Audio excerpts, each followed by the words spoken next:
Guys, narito tayo sa harapan ng bahay namin. Nakita ko paggising ko ang daming ibon. Hindi ko alam kung anong ginagawa ng mga ibon na to dito sa harap namin sa puno. Pero lahat ay pumupunta dito. Mga puting ibon. Hindi ko alam kung saan ang galing. Hindi naman siya itim na ibon kagaya ng mga crow. Hindi rin siya uwak. Kung ito ay crow, so ang napapanood ko ng movie, yun ay basamang senyales. Pero ito ay puti. Ano kaya ibig sabihin nito? Kapayapaan kaya? O kaguluhan? Ano kaya ang mangyayari sa mga ibon na to? Bugawin ko kaya? Wag daw, sabi. Bayaan lang daw ang mga ibon na ito. Dumapo sa aming puno ng mangga. Wala namang bunga ang aming mangga. Pero andun sila. Kumpul-kumpul ang mga ibon na ito. Hanggang sa tuktok ay naroroon ang mga ibon.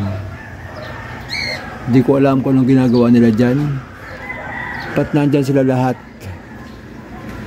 Kainin ko kaya ito, mga ibon na to? Wag. Say naman. Anong uri ng ibon kaya ito, mga to? Po-close up nga natin para makita natin. Ayan. Talaga namang ang mga ibon na ito ay buhay na buhay. Tinutukan nila yung mga bulaklak ng mangga ko. Kaya pala sila nagpunta dito, kinakain nila yung mga bulaklak.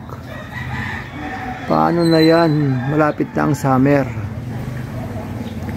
Baka hindi na magbunga tong aking mga mangga. Ayan o. Mga ibon na to. Pati ang mga mangga ay pinagdisketahan. Kinakain ng mga bulaklak. Pero nakakatawang pagmasdan ang mga ibon na ito.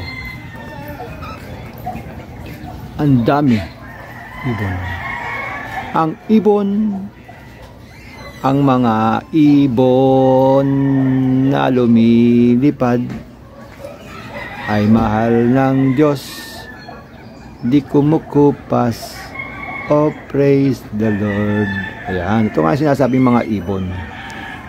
Sabi nga ay kahit hindi sila nagtatrabaho, sila ay pinapakain pa rin ng Diyos. Paano pa ang tao? Kung ang ibon ay pinapakain ng Diyos,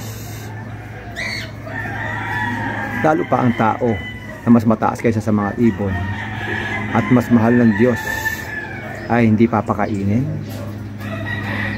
Siyempre papakainin din ng Diyos ang tao. Ayan. Dami. Ang daming ibon. Yan. Yan. Hindi ko na ang klase ibon to eh. Kung ito ba ay kinakain na ibon o pinababayaan lang. Oh?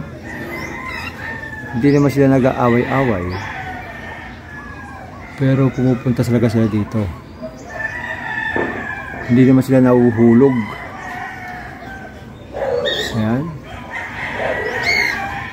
Iba kumakain, iba naman ay nagpapahinga. Pero mas marami kinakain yung bulaklak ng mangga ko. Paano na? Malapit na ang summer. Malapit na ang tagmangga. Pubunga pa kaya ang aking mangga? O mananatili na lamang? Mananatiling hindi na magbubunga dahil kinain na ng mga ibon ang bulaklak ng aking mangga. Sana magbunga pa ang aking mangga. Mga ibon sa langit, puting ibon, sana ay kapayapaan ang inyong dala.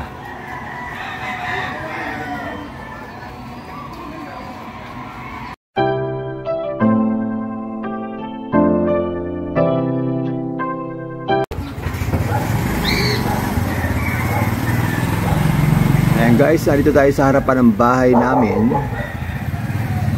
Nakita ko paggising ko ang daming ibon.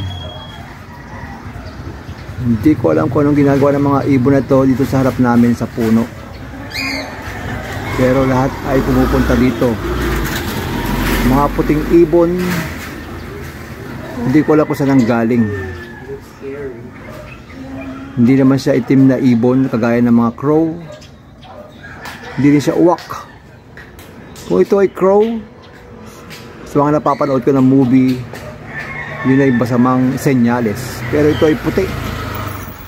Ano kaya ibig sabihin nito? Kapayapaan kaya? O kaguluhan? Ano kaya ang mangyayari sa mga ibon na to? Bugawin ko kaya? Wag daw, sabi. Bayaan lang daw ang mga ibon na ito. Dumapo sa aming puno ng mangga. Wala namang bunga ang aming mangga. Pero andun sila. Kumpul-kumpul ang mga ibon na ito. Hanggang sa tuktok ay naroroon ang mga ibon. Hindi ko alam kung anong ginagawa nila dyan. Ba't nandyan sila lahat? Kainin ko kaya ito, mga ibon na to? Wag. Say naman. Anong uri ng ibon kaya ito, mga to? Po-close up nga natin para makita natin. Ayan. Talaga namang ang mga ibon na ito ay buhay na buhay. Tinutukan nila yung mga bulaklak ng mangga ko.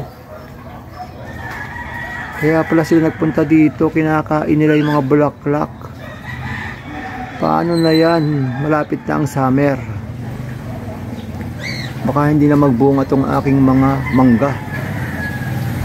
Ayan o. Mga ibon na to. Pati ang mga mangga ay pinagdisketahan. Kinakain ng mga bulaklak.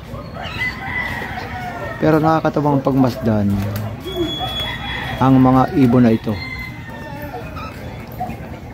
Ang dami ibon. Ang ibon, ang mga ibon na lumilipad ay mahal ng Diyos, di kumukupas. Oh, praise the Lord. Ayan, ito nga sinasabing mga ibon.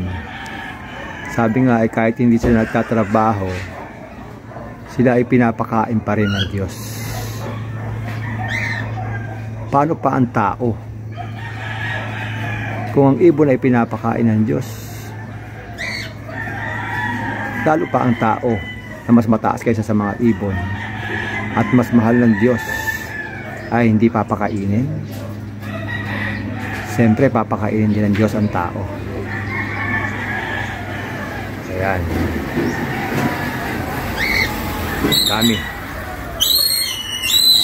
Ang daming ibon. Yan. Yan. Hindi ko na ang klaseng ibon to eh. Kung ito ba ay kinakain na ibon o pinababayaan lang. Oh? Hindi naman sila nag-aaway-away. Pero pumupunta talaga sila dito. Hindi naman sila nauhulog. Ayan.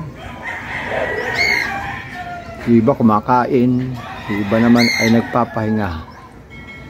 Pero mas marami kinakain yung bulaklak ng mangga ko. Paano na? Malapit na ang summer. Malapit na ang tagmangga. Pubunga pa kaya ang aking mangga? O mananatili na lamang?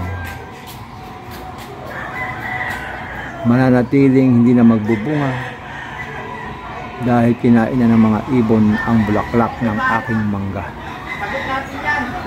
Sana magbunga pa ang aking mangga. Mga ibon sa langit, puting ibon, sana ay kapayapaan ang inyong dala.